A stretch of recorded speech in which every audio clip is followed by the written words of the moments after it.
For I am blinded to see that some will still is free.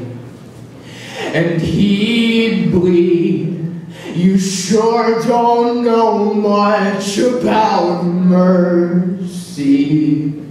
And as you get older, elder, you'll see there are other attributes that might benefit you too.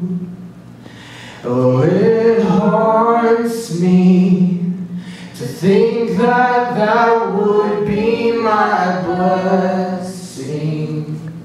The tone in Dad's voice had seemed threatening, and now there's nothing I can do to reconcile him to you.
Every single piece of my art.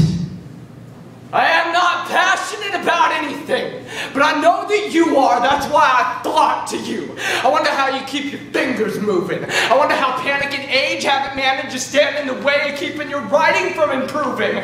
When I was a boy, I loved to draw outside of the lines. And in my dinosaur coloring books, I had a mind for how the pterodactyls were supposed to look, so I took all of the brightest colored crayons and held them all in my hand and made the ideas mine. Drew an image into the idea of what being God is like if I want to distort this image. Well, I made it, didn't I?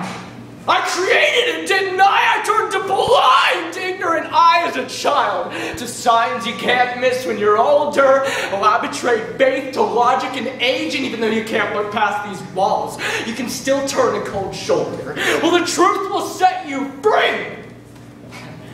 But there has been more fear and freedom than there ever was in infancy, so said the sinner to the saint. Do you ever wish that the dealer shuffled your cards a different way? Inside of an inebriated city, the gutters sang from underneath our feet in the form of steam that made its way up through the manholes, splitting the lines in the sand by steel bars beneath the feet. Look, you were made of water, just the same as concrete. And most of the time I toe the line, but tonight I fell off of it completely, so said the saint to the sinner. Yeah, God, these streets defeat me. We all wrote our songs on all of our hearts before we poured them into yours. And they made their way from ink on a page to words uninhibited by lips on a stage, to ink beneath your pores. Look, my great-grandfather would have never bothered to ask what my arms mean. But he'd have been damned before he'd have ever been seen publicly the way that he died privately. And she told me that her God, he was beautiful. Yeah, but I've not complained. I've never complained about every ugly thing that he's done, that he does for the sake of saving face. And if there is such a thing as grace, well then I will assume either that I have not earned it, or he's exhausting it all on you. So don't you worry about a thing. I'm sure that your God's got you, just like a puppet on his string. Yeah, let's all not worry about anything. I'm sure all our gods have got all of us all like puppets on their strings, but she had a stained glass window for a heart.